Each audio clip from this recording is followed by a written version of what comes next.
"Don't worry, guys, you'll fit in fine," our mom said as she dropped us off in front of the school. My younger brother Lucas and I looked at each other with a doubtful look. We waved goodbye. "Are you ready?" I asked.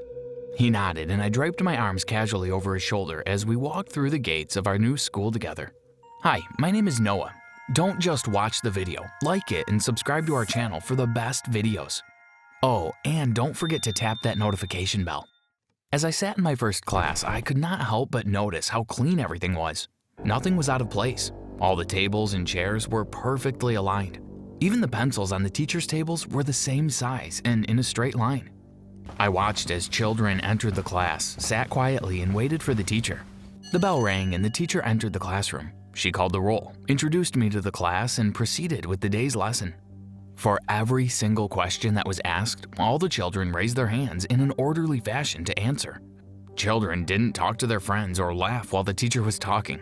This happened in every single class. Even walking through the halls and going from class to class, the students made lines and the hallway was quiet. Way too quiet for my liking. I felt as though I was in a horror movie, and at any point in time, something would jump out and snatch me away. I was surprised by two things when I walked into the cafeteria. Number one, that the kids weren't actually talking to each other. And number two, there weren't any cafeteria attendants. Each student was waiting patiently in line and dished out their own portions. I spotted my brother sitting at a table alone. I sat in the chair next to him and pulled out the sandwich that I brought from home. "Have you noticed anything freakishly weird about this school?" I asked as I bit into my sandwich. "Other than how clean and quiet everything is? Yeah, it's pretty weird," replied Lucas. As I observed the other students, I realized that Lucas and I were the only ones eating lunch that we brought from home. The school said that lunches were paid for in the school fee. However, my brother and I walked in with lunch just in case we didn't like the meals that the school offered. The bell rang an hour later. I told Lucas I would meet him in front of the school when the last bell rang. I wished him luck in his classes for the rest of the afternoon, and I headed to class. When we arrived home, my mother was in the kitchen cooking. "Mom, who told you about that school? It's really weird," I said as I sat by the kitchen table. "Oh, you know Mrs. Blackman, the plump woman that I work with. Well, she enrolled her son here earlier this year, and she said she was really impressed by the change in his behavior. And the school has no behavioral problems either, which is a plus. My brother and I weren't badly behaved, but my brother was teased in his last school, so my mother moved us. I just want you boys to have a great experience at school and to be able to learn and explore without the fear of being teased and harassed by other students. And it wouldn't hurt if Lucas learned how to pick up after himself once in a while, or cleaned his room." Now that would be a miracle, I laughed. Even though I missed my old friends, I decided to give the new school a chance for Lucas's sake. I tried to make friends, but I felt as though the conversations were not natural. It felt like speaking to a robot with a memory chip that had pre-answered responses. One thing that amazed me at this school was the fact that the only adults we ever saw were teachers. There were no janitors, groundskeepers, or even cafeteria attendants. I once made a joke about where detention was held in this perfect school, and the student looked at me with a blank expression. The first month, I just went through the phases of going to school, following the rules and doing what was required of me at school. Then, one Friday, I was ill, and I stayed home. I noticed that Lucas left his lunch at home. I called Mom and told her, but she said that Lucas would be okay since he could get lunch at school. I did not trust the lunch from the cafeteria, but my mom just thought I was being dramatic. As soon as Lucas returned from school, I asked him how his day was. He said he had a great day, and he told me how much he enjoyed the lunch at school. While he was talking with me, I watched as he packed away his book bag and his shoes. Lucas had never done this before, when he would usually just drop it anywhere and Mom and I would trip over them. "Are you feeling okay? Since when are you packing away your bag and shoes? Are you feeling okay?" I joked. "I'm fine," Lucas laughed. Suddenly, his facial expression changed. He had a strange look in his eye for a moment, then it disappeared as quickly as it appeared. "I call dibs on the first controller," Lucas shouted as he shoved past me and rushed to the television. Every Friday after school, Lucas and I would play video games till Mom came home. "Hey boys, I'm home." My mother looked around the living room and raised her eyebrows. She walked over and placed her hand on Lucas' forehead and checked his temperature. "Are you okay? I was expecting to trip over your bag and shoes." "I packed them away like I'm supposed to, Mom." There was that look again in Lucas' eyes. Then it was gone. "Can I eat lunch in the cafeteria from now on? It was really good." "Sure, no problem, Lucas. Will you be taking lunch from the cafeteria as well?" Mom looked at me and I shook my head. "Nah, I'm good. I'll pass." As the weekend lingered on, not once did Lucas clean up after himself. It made me think that I was just overreacting about him packing away his things on Friday. But the following week, my concerns returned as Mom and I noticed little changes about Lucas. He no longer slept in. As soon as he returned home, he began his homework and he no longer wanted to play video games. While my mother was amazed and happy about Lucas' new change, I saw my brother's personality being stripped right before my eyes. The once happy 11-year-old that I was proud to call my brother now appeared robotic and emotionless. It's not that he didn't smile or laugh, but when he did, it seemed hollow and stiff. I knew that it had to do with the food that the cafeteria was serving its students, and if I wanted to save my brother, I had to find out what they were putting in the food and destroy it.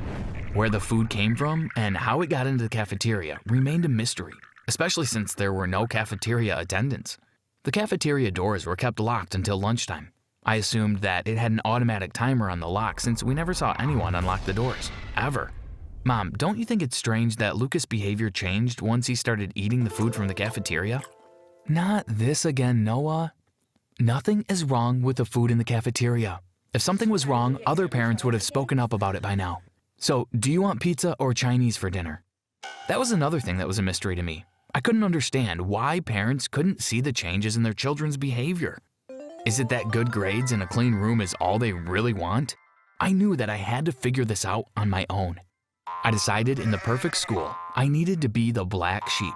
If I went against the rules, then maybe I would be able to find out more about the school. Not only did I find what I was looking for, but I got way more than I bargained for. The next day, I started with something minor. I placed my legs on my table while the teacher was talking. Then in the next class, I called my cousin and talked with him on the phone the entire class. In science class, I threw the dead frogs on my classmates, and during lunch, I pulled the fire alarm. Even though classes were suspended for the day, not one teacher commented about my behavior. I didn't know what to make of it. I figured since they didn't speak to me about it, for sure they called my mom and spoke to her. I expected my mother to come home and give me a lecture about my behavior at school. But when she walked through the front door, she said nothing. "Hey, Mom," I said casually. "Did the school call you today?" "Noah Nicholas Caesar." My mother placed her hands on her hips. "Did something happen at school that I should know about?" "No," I lied. "It's just that my homeroom teacher said that I may make the honor roll list. I just thought that she called you to confirm it." "Oh, well, that's great. No one from the school called, but I'll let you know if they do." The next day, I decided to take it up a notch. I spray painted the lockers in the hallway. School sucks. I swore at a teacher, threw over tables and chairs in the classroom, and picked fights with other boys in my class the entire day. By the end of the day, I was disappointed when no teacher noticed my behavior, and I wasn't called to the principal's office. If I was in my old school, I would have been suspended by now. I lay in my bed that night and thought about calling it quits. I wasn't prepared for the bizarre situation that happened the following day. Just like every morning when I got to school, I went to class. I kept thinking that there was nothing else that happened at the school that would surprise me. But today, once again, here I was. When the bell rang, I was still the only person sitting in class. I found it odd and wondered if we were assigned a different classroom today, but I didn't get the memo. I got up and I almost reached the door when I heard a click. The door was locked. I turned the knob frantically and tugged on the door. I heard a soft hissing sound and my eyes and throat began to burn. I coughed hysterically and tried to cover my eyes. I began to feel sleepy. I sank to the floor and blacked out. I opened my eyes groggily and expected to be tied to a chair in a dungeon on some far-off island. But as I looked around, I realized that I was lying on a sofa in what looked like an office. "Nice of you to join me, Mr. Caesar." A slim woman with her black hair and a tight bun and glasses looked at me sternly. "My name is Principal Rothwell. Would you like some water before we begin?" I declined as I sat up slowly. "I've been monitoring your behavior, and it appears that you are seeking an audience. Now, Mr. Caesar, you have an audience. How can I be of assistance? You have my full attention." I took a deep breath. This was my chance to find out the truth about this perfect school. "I know that you're controlling the students by putting some sort of chemical in the food in the cafeteria," I said. "There is no way teenagers will act like that on their own. Don't you have any kind of conscience about what you're doing and the long-term effects this would have on them? I will find out how you're controlling them, even if it's the last thing that I do. I expected her to get upset, angry, or even laugh devilishly, but she kept calm and sat next to me. She spoke softly and calmly. In my school population, I have parents who are lawyers, senators, doctors, politicians, and psychiatrists. Do you really expect me to take on the ramblings of a 14-year-old? Parents want children who listen, follow instructions, get A's, and don't cause them trouble. I'm giving parents what they want. As long as I have a market, I will never go out of business. Now, you can either go back to class and be well behaved, or I can plant something in your brother's locker that will make him be in juvenile detention for a few years. I have the means and money to get it done. You will not come into my school and disrupt it. Do I make myself clear? Reluctantly, I nodded. Good. Now that we have that out of the way, do have a great day, Mr. Caesar. I couldn't allow Principal Rothwell to get away with what she was doing. I just needed to be smart about this. Lucas and the other students deserved to live a life where they were in charge of their own choices and not live like mindless puppets. When my mother got home from work that afternoon, she called Lucas and me and we sat in the living room. So, I got a call from the school today, Mom said, looking between Lucas and me. I felt my heart rate increase and the palms of my hands became sweaty. Did Principal Rothwell call my mom about what happened today? I cleared my throat. So what did the school say? Principal Rothwell called. Lucas and I looked nervously at each other. It looks as though Lucas made the honor roll in his class. Mom gave Lucas a hug and I told him congratulations as I ruffled his hair playfully. I was proud of my brother, but I just wished that he was back to his old self. This celebration deserves cake, my mom shouted. Lucas went to the kitchen and returned with slices of cake on a plate. The cake was delicious. This is the best cake I have ever had. Where did you get this cake? I asked. I didn't purchase any cake, but you're right, it does taste amazing. I looked at Lucas. Where did you get this cake from?